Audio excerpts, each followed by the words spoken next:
Selanjutnya, ini juga cocok sekali dipakai untuk kantoran yang bisa memudahkan multitasking karena daya tahan baterai yang lumayan awet. Serta buat kalian yang memulai menjadi content creator dan mencari laptop kisaran harga segitu, saya rekomendasikan laptop ini untuk dibeli.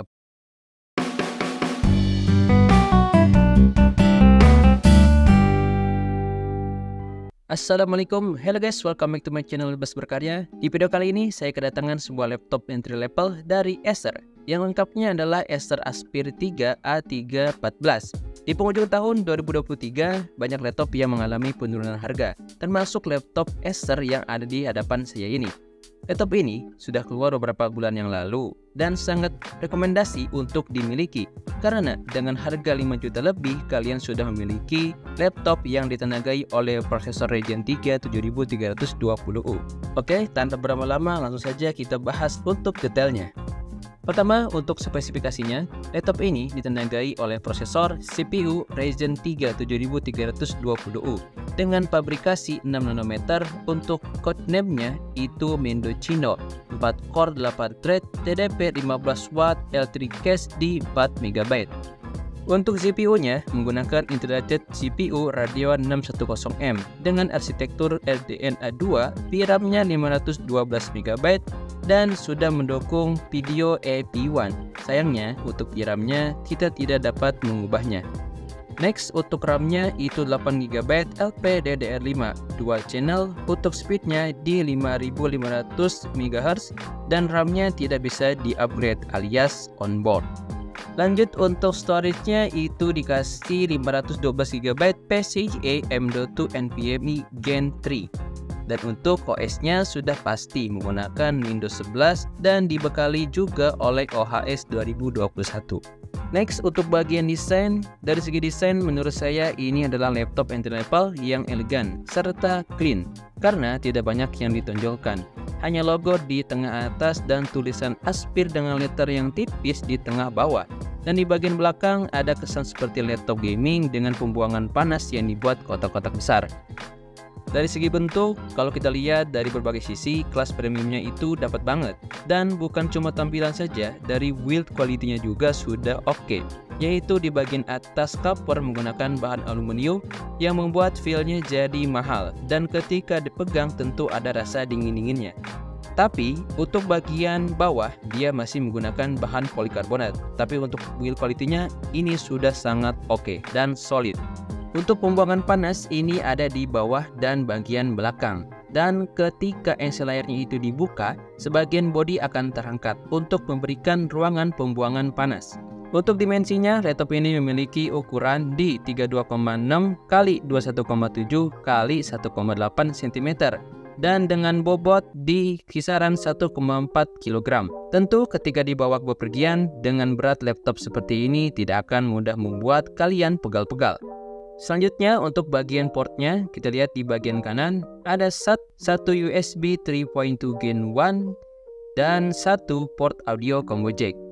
Untuk bagian kiri ada port lubang DC in HDMI, satu USB 3.2 Gen 1 dan satu USB 3.2 Type-C.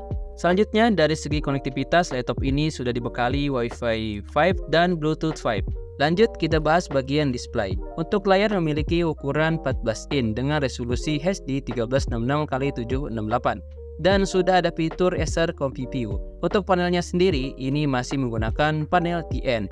Jadi bagi kalian yang perlu tingkat kecerahan warna dan akurasi tinggi bisa menggunakan monitor tambahan.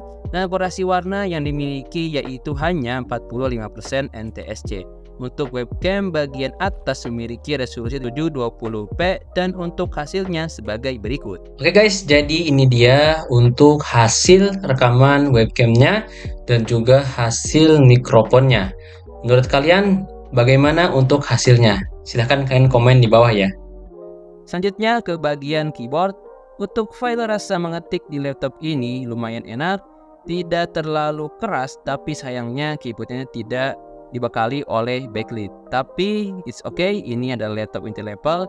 Dan selanjutnya bagian audio. Untuk hasil menurut saya cukup enak dan lantang, tapi hanya kurang di bagian bassnya saja. Dan untuk speaker ini menggunakan dua stereo speaker dan berikut hasilnya.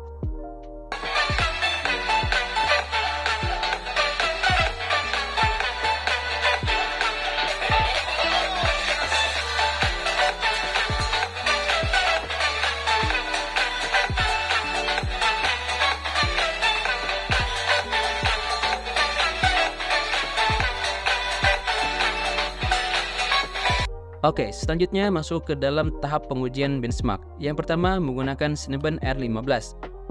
Mendapatkan skor di 772, dan ini kondisi laptop dalam kondisi di charger.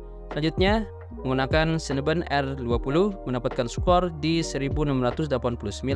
Selanjutnya tes kecepatan storage menggunakan Crystal Disk Mark mendapatkan skor di read yaitu 1755 dan write di 1713. Untuk sebuah SSD NVMe ini sudah lumayan kencang untuk membantu multitasking. Dan pengujian benchmark selanjutnya menggunakan software PC Mark 10 mendapatkan skor di 4308. Oke, next saya akan membahas penggunaan harian sebagai content creator. Software yang pertama adalah Blender. Untuk pengujian render menggunakan bahan demo BMW selesai dalam waktu 9 menit 31 detik. Dan ini semua menggunakan CPU Compute.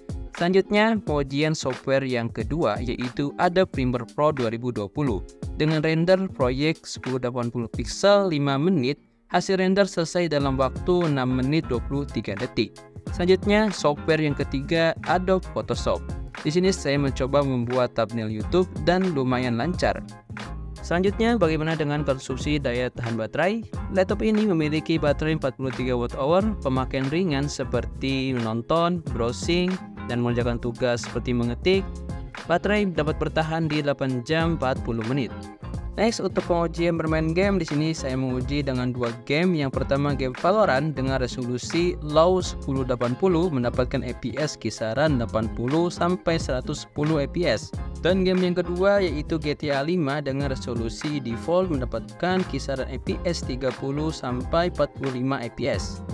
Oke, sekarang kita masuk ke bagian kesimpulan. Laptop ini awal launching itu kisaran harga 7 jutaan dan pada hari ini Senin 30 Oktober harganya kisaran 5,8 sampai 5,9 juta.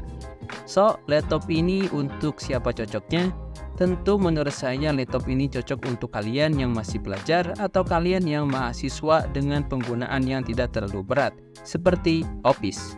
Selanjutnya, ini juga cocok sekali dipakai untuk kantoran yang bisa memudahkan multitasking karena daya tahan baterai yang lumayan awet. Serta buat kalian yang memulai menjadi content creator dan mencari laptop kisaran harga segitu, saya rekomendasikan laptop ini untuk dibeli. Apalagi kalian user CapCut dan ingin mencoba versi desktop, ini bisa menjadi pilihan kalian. Tapi itu semua kembali lagi kepada kalian karena laptop ini juga memiliki minusnya. Seperti RAM yang onboard tidak bisa di-upgrade dan VRAM GPU tidak bisa dirubah. So, itu dia tadi review dari saya. Apabila konten ini membantu kalian, langsung saja di subscribe, like, and comment. Sampai jumpa di next video berikutnya. Assalamualaikum warahmatullahi wabarakatuh.